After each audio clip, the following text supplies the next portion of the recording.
And therefore, if the gross revenues increase twofold, that could also mean that maybe there were twice the more number of gamblers which are Filipino. Hindi po to Pogo, hindi po to Chinese. Ito po ay Pilipino. Mga kababayan po natin ito. Yun ang problema And natin that's the dito. problem. Bisaya, Ilocano. Nako, ramdam na ho natin na talagang nanunuwag na ang Senado. Hindi man ho nabanggit nitong si Marcos Jr. ang online gambling dun sa kanyang nagdaang SONA.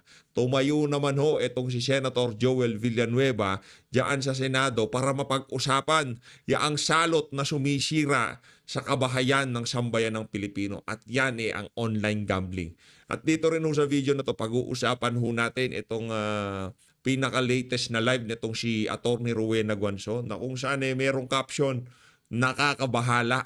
Ayan ho kaugnay sa mga nawawalang sabongero at kung ano ang pinapakitang galaw ng Department of Justice. Hindi lang naman ho ngayon yan, matagal na hong nakakabahala ang ginagawa na yan ng mga taga-Department of Justice at itong si Yorme Isko at itong si Joel Chihuahua nagsagutan. Hindi natin malaman.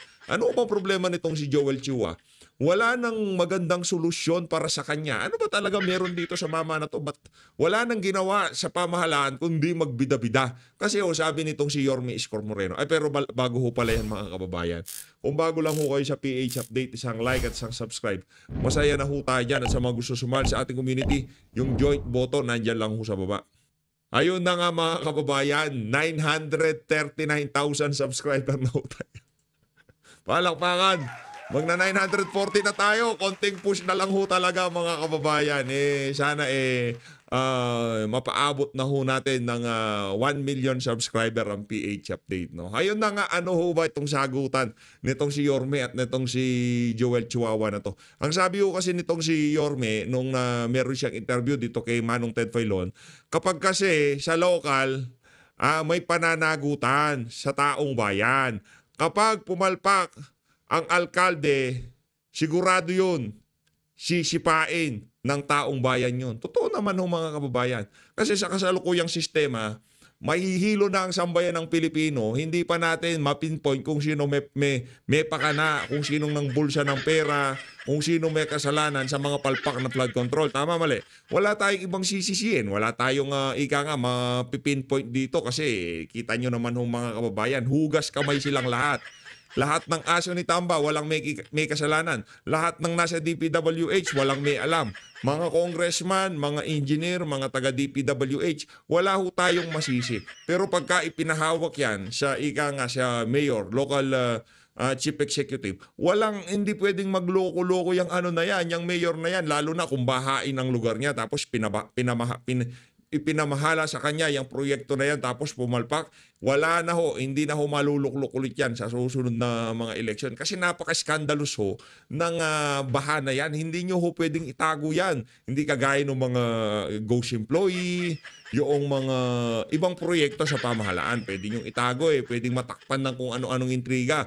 Pero to habang lumalabas ang ating mga kababayan sa kalsada, makikita kung gaanong kabalbalan ang ginawa ng isang mayor kung sakaling lumubog sa kanyang lugar at meron namang sufficienteng pondo na iginawad sa kanya ng national government para magpatayo o magpalakad ng mga flood control na yan. Ako sang-ayon tayo dyan, pero naniniwala tayo, hindi smooth sailing yan. Ika nga meron naman, hindi naman talaga lahat ng mayor kasing husay nitong si Mayor Isko Moreno. Marami dyan talagang naging mayor lang dahil siya anak ng mahusay na mayor na wala naman siyang ginagawa sa bahay, ayaw nilang imbitawan ng kapangyarihan, pinatakbo nila itong si Junior. Ngayon itong si Junior, puro sabaw-sabaw ang gagawin. Kagaya ng mga Ortega, di ba?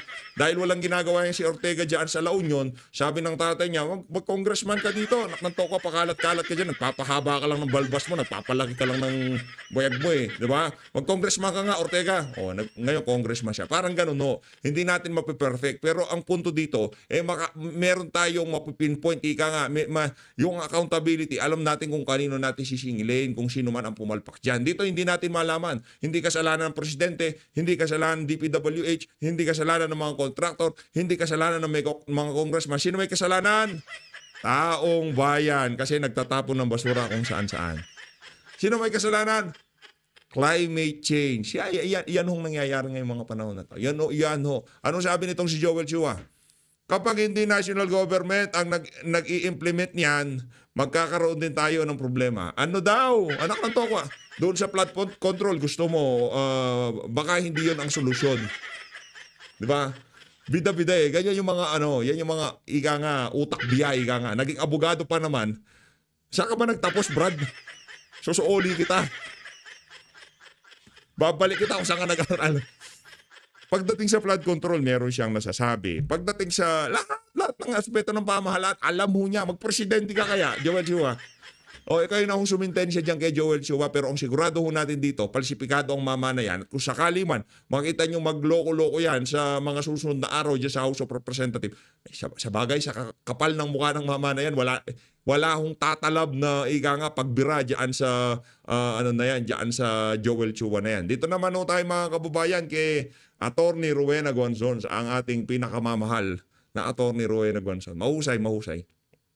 At yung rene-representa niyang sektor, talagang nare-representa niya ng maayos dyan sa House of Representatives. At kabiglang ho siya doon. Hindi kagaya nung one rider, di naman marunong magmotor. Okay? Attorney Guanzon po, ang inyong lingkod. Nakakabahala lang itong mga balita. Ang nasa balita po ay nag-file na o magfa-file ng murder complaint ang mga kaanak ng mga nawawalang sabongero. Magfa-file po sila ng complaint for murder sa kay Mr. Charlie Atong Ang at ang kanyang mga kasamahan ng mga investors. Ibig sabihin po dyan ay pati po si Miss Gretchen Barreto ay kasama dyan. At iba pa nilang mga negosyante na investors dyan sa negosyo nila sa online sabong. At ang kanilang witness ay si Don Patidongan. Nakita ko naman po sa pahayag ni spokesperson Colonel Fajardo na yung kapatid ni Don Patidongan ay talaga pong pinahuli sa Cambodia dahil siya ay convicted. I think the case is for robbery.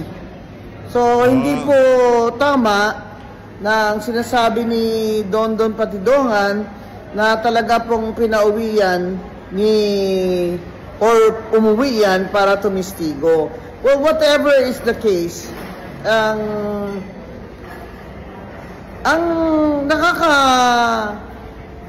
sa akin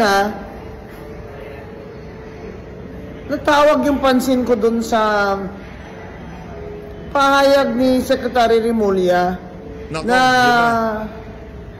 talaga pong tututukan nila itong kaso ng criminal syndicate. He used the words criminal syndicate. Now, wait a minute. Hindi pa nga ho ninyo na preliminary investigation?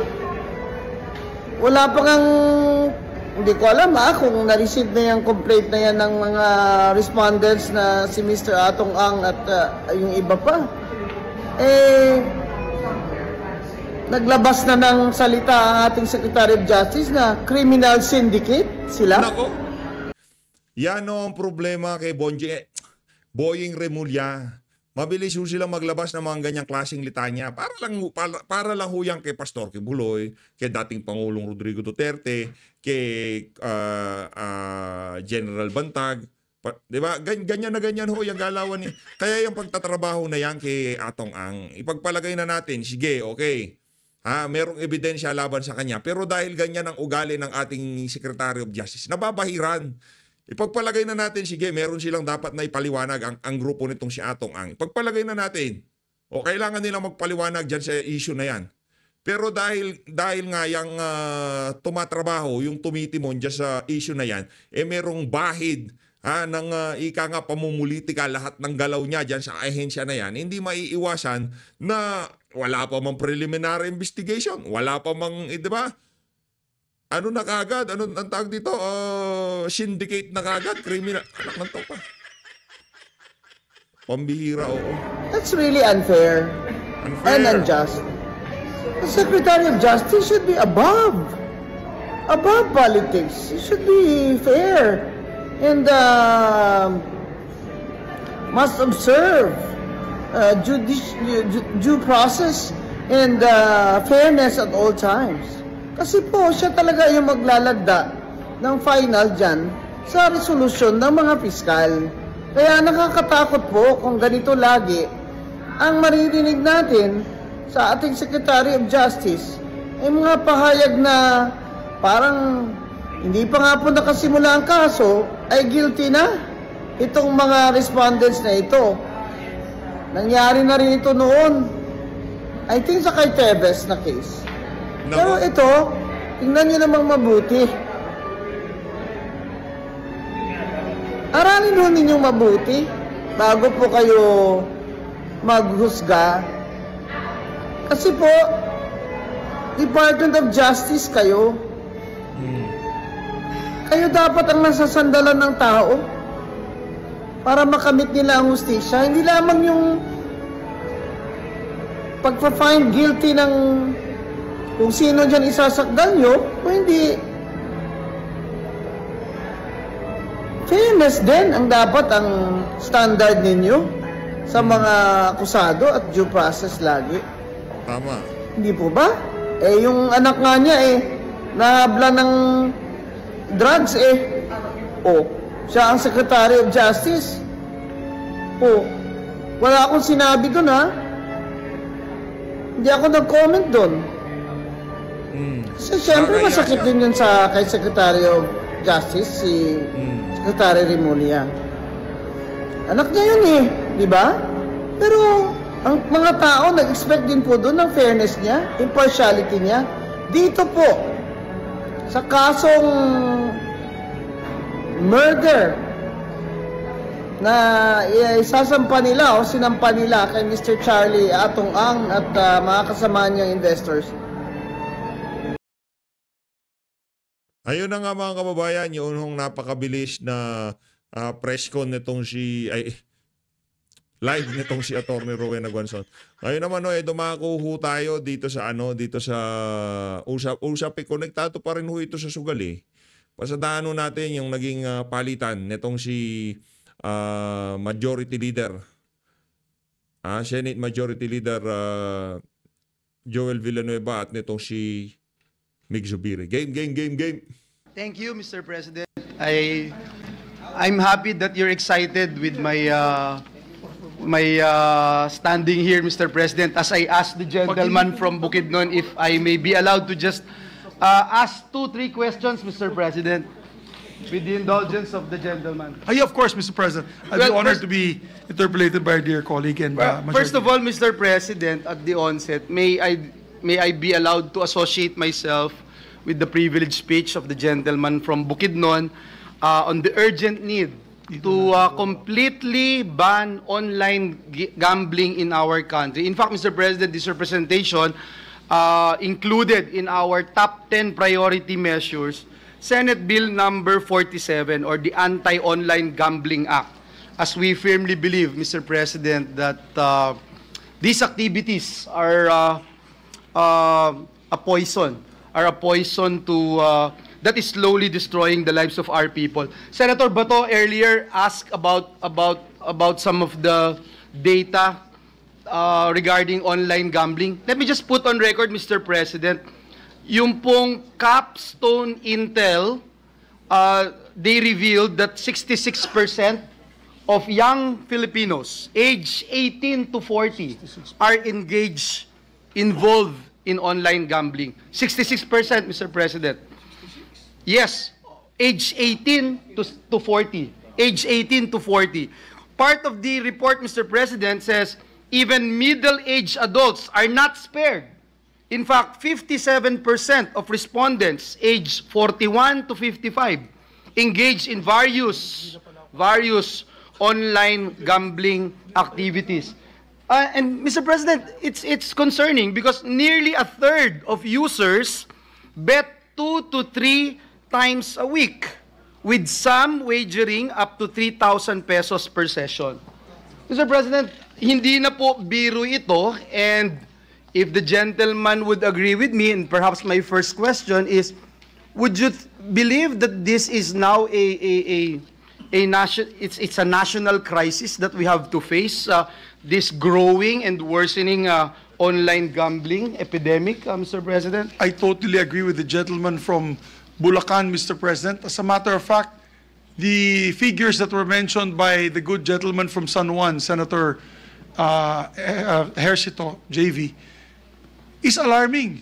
Because if they double in number, isa lang ibig sabihin po niyan, mas marami pong pumusta sa kanilang mga gaming sites. Dumami po ang nagpusta or mas malaki na ang inilabas nilang pondo para sa mga gaming sites na ito. Because they're earning from the taxes.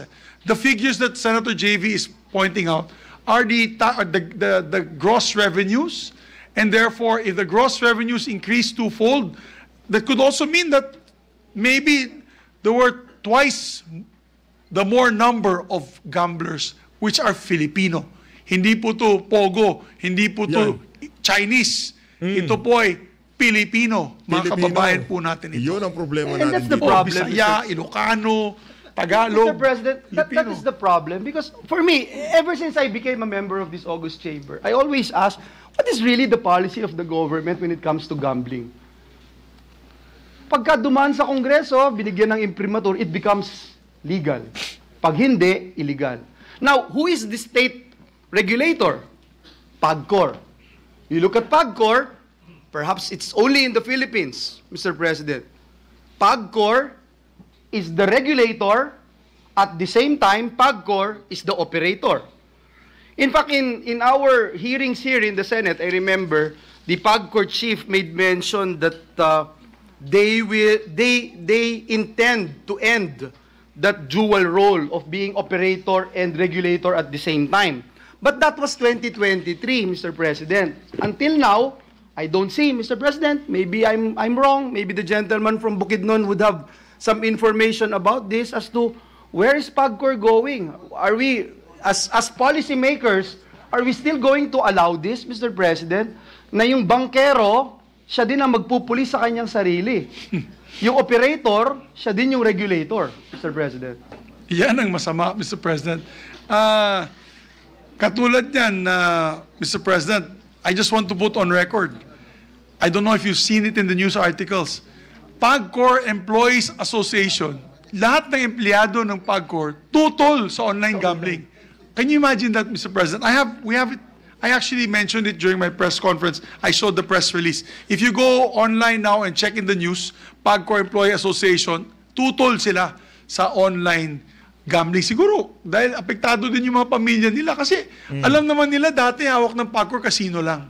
So di ba kung bawal ang kawani ng gobyerno pumunta sa casino. Yes. Eh ngayon lahat na pwede maglaro. Kawani ng gobyerno, babae ka man, lalaki ka man, matanda ka man, bata ka, lahat na pwede maglaro. This is all bets off.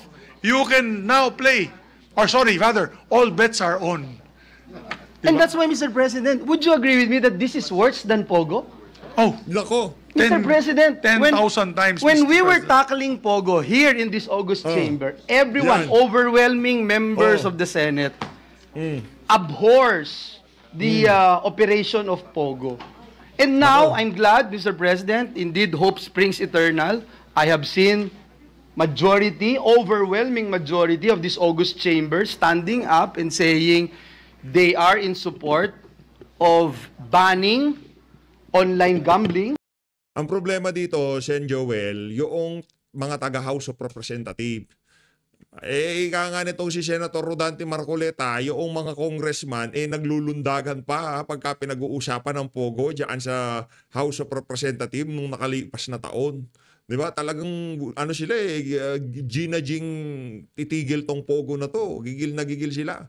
Nung nabanggit nitong si Bangag, ang Pogo na yan, noong huling sona niya, 2024, ano sila, talunan sila, stop, Pogo, yay, na sinabi na ni Marcos Jr., total ban, Pogo, total ban.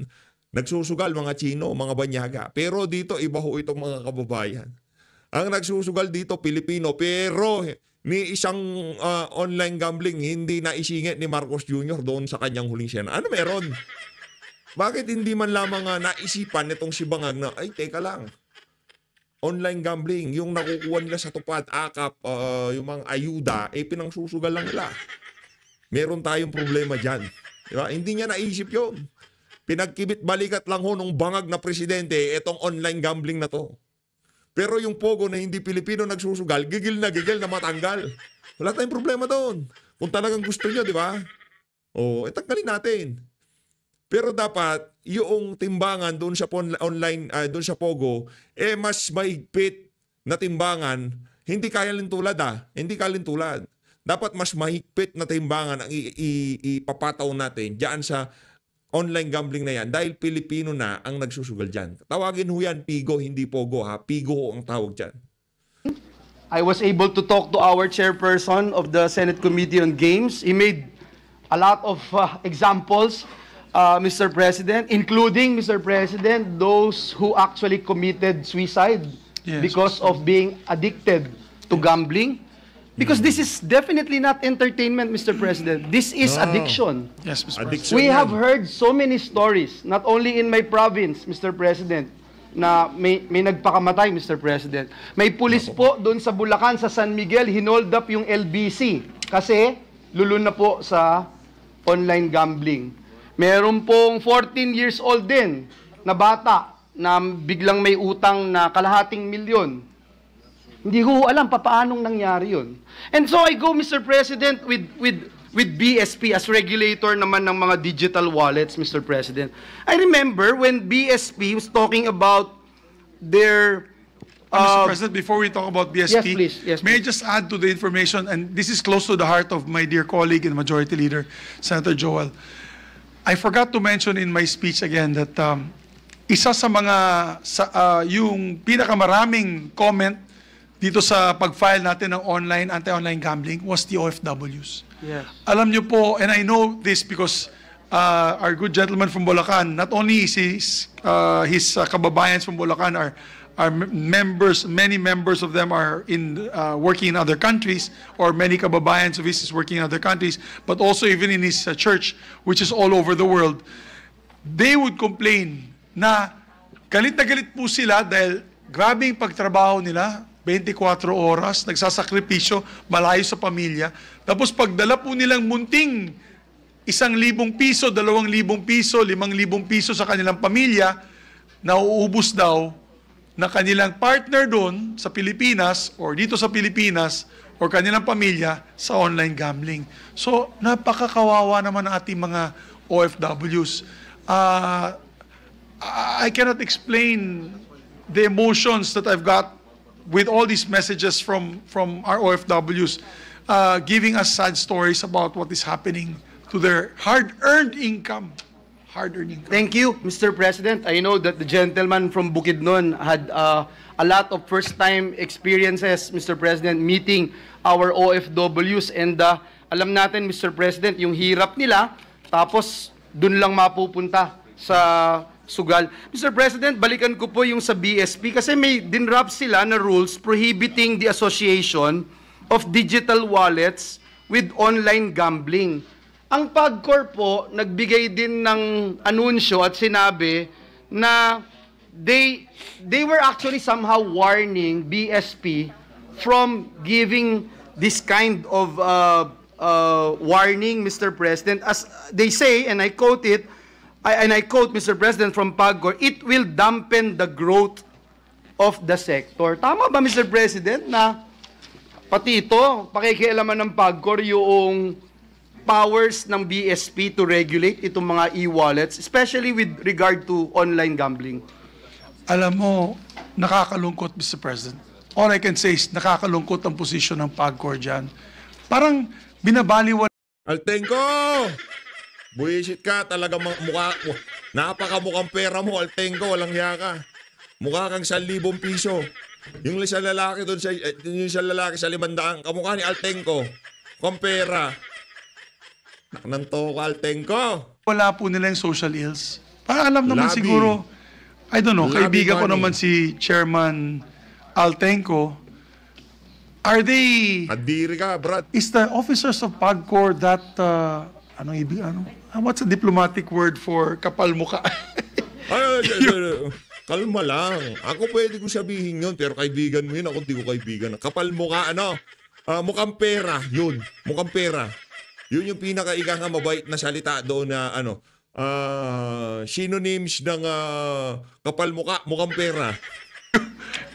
Dense in a nice diplomatic way with the pleadings of our people na tigilan na to. Sabi nga nila, meron naman daw hotline, pwede naman daw kayo tumawag at ibaban daw, disconnect ang cellphone. Let's say may asawa po kayo or anak na lulong sa online gaming, you can call a hotline and they will automatically daw remove that person from the online gaming sites. All that person has to do is get another phone, another SIM card, and then continue the whole cycle of gambling. So hindi ko talaga maintindihan ang PAGCOR. Siyempre gusto nila magpayabang sa presidente na malaki pong income nila. But at what cost, Mr. President? At what cost? Yes, I'm happy they're giving funds, more funds to sports. Tayo ay sobrang natutuwa tayo dito sa mga ganitong klaseng napag-uusapan dyan sa Senado. No? Hindi lang puro pagpapapogi, press release o kung ano-anong kabalbalan. Ito yung mga dapat tinatalakay. Ito ang yung mga bagay-bagay na ngayong araw ng linggo, wala ho kayong ginagawa. Ito yung mga dapat na maipaabot natin sa ating mga kasama dito sa PH Update. Na yung online gambling na yan, tinanggal nila ang POGO at ipinalit nila yung online gambling na 1 billion times na mas masama kaysa sa POGO. 1 billion times nung pa lang nga narinig natin yung online gambling na yan. Last year pa yan, kinokontent na ni Ma'am Sas Rogando Sasot yung online gambling na yan. Walang nakikinig. Diba? Sinabi niya, tinanggal nyo POGO tapos pinalitan nyo PIGO. Pasusugalin nyo mga Pilipino. Tignan nyo. Sabi niya, yung yung epekto nito.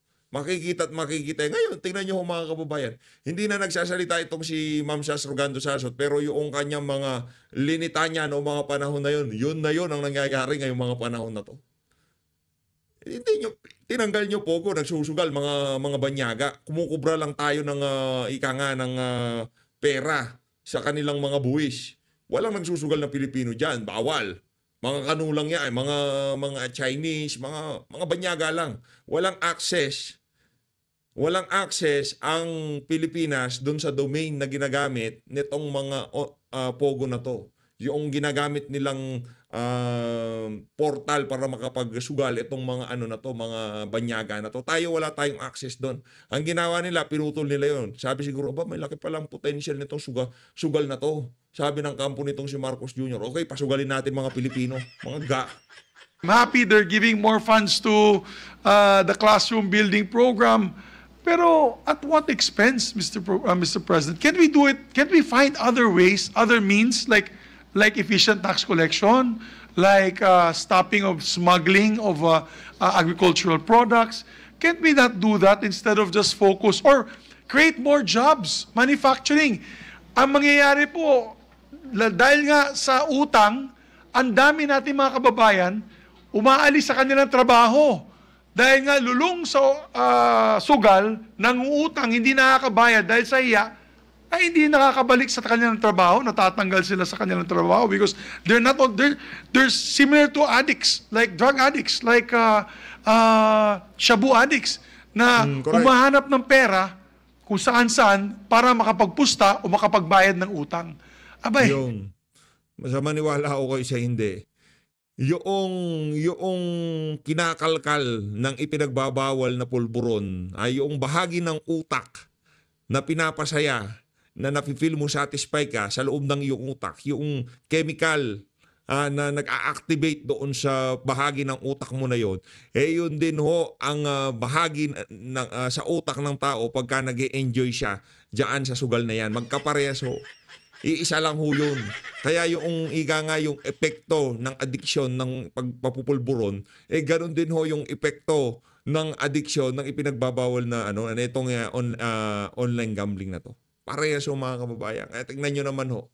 napakatindi o talagang magnanakaw, mangungutang at kung ano-anong pinaggagawa ng mga lulong na diyan sa diyan sa bisyo na yan. Wala mangyayari sa atin yan, Mr. President. We should not be proud of that. And I think PAGCOR should be aware, see the signs see the signs flashing all around their face that this is becoming to be a deeper epidemic, a cancer to our society. Thank you very much, Mr. President. I have a lot of questions, but I will just reserve this during the committee hearings that will be conducted by the Senate. Mr. President, I would just like to point out, Mr. President, that in casinos, for example, even sa sabungan, pagka mayroon pong addicted na player, sine-self-exclude po nila, mayroong mga limits, hindi pinapapasok na, etc. Sa online, hindi po nila makikita yan. Doon sa Pogo na isinuka ng Senado, isinuka ng taong bayan, banyaga po ang kliyente, hindi Pilipino. Dito po, walang pinipiling edad, kasarian, o Grabe. status sa buhay, Mr. President. Sinisira at napakarami hong examples sa society na nawasak dahil po sa gambling, Mr. President. Hindi ko po na binanggit pero I wanted to raise during the hearing yung money laundering, Mr. President. Yes. Gagamitin po dyan. Kanina po may kausap ako na mga kawani ng pamahalaan, binabanggit po nila yung mga POGO workers at mga bosses ng mga POGO ay nakashift na po sa online gambling, Mr. President. Nakapag-transition na, yun naman pala. Nag-transition na pala. Sana matignan din po natin ito. So, Ginoong Pangulo, magtatapos po ako by saying na tunay na ang Senado ginagawa yung trabaho. Saludo, Ang ating kababayan, si Senator Zubiri, talagang very passionate para iban itong online gambling at kumuha ng overwhelming support mula po sa bawat miyembro ng Senado. Nais ko pong ipahayag ang aking taus-pusong pasasalamat and at the same time, my commitment to really push for the banning of online gambling. Maraming salamat, Ginoong Pangulo. Thank you very much. Ayun na nga, Senator Joel Villanueva, sa mga nakalipas na content ko, nabanatan kita. Dito naman ho sa PH Update, pagka kahit na sino naman yan, pagka merong nagawang maayos, talagang pinapalakpakan ho natin. At dito sa isa na to, kaisa mo PH Update dito, Senator Joel Villanueva. Pero sabihin mo lang kay Brother Eddie, huwag niya nang palayasin yung kung sino man ang demonyo nasa loob ng katawan ni Tamba. Hindi niya mapapalayas yun. Ay, no. Pinagpe-pray over, hindi ko alam, baka pinapalayas yung demonyong nakasanib kay Tamba o ano man. Di ba? Pinipray over eh. Anong ginagawa nito? Sabi ko, kahit anong pray over dyan, di mawawala pagiging gahaman ng mama na yun. Nabana lang sa di ba? O, yun lang mga kababayan. Si Joel, saludo. Maraming salamat sa pagtayo para sa kapakanan ng ating mga kababayan, sa pagsasalita, ikangaya ang mga sinabi mo na yan, paulit-ulit ho namin sinasabi yan sa PH Update na yung online gambling na yan, mas masahol pa ng 1 bilyong beses dyan sa Pogo na kinabdirihan, kinamuhian, isinama pa sa zona ng ating presidenteng bangag noong 2024. So, Luis, maraming salamat, Sen Joel. Mahalin natin ang Pilipinas. Mabuhay, mabuhay. Maraming salamat mga kababayan.